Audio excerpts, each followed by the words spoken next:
زن خودش اصلا کوتاه عقل، مدرب خفه نشن، بعضی محل دوراندیش نیستن. ما مردها باید دوراندیش باشیم. الله صبر جمیل بتیا، وطن ما رو آباد کنه و همه وقت سرجم باشیم.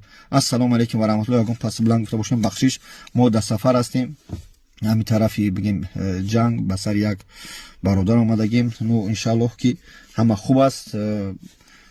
درست بفهمیم من برادر شما، مسلمان شما، دوست شما، همه تا به خاطر الله دوست می‌دارم. ملت سربلندم. دنیا را بینه بیقرار است. دنیا را بینه بیقرار است. از ایران تا روسیه من خرسان نیستم بیقرارن. همه دولت‌ها یک بیقراری دارن. چخیلی که مقصد پیشوای ملت میگه شگرانه این آبادی وطن کنی.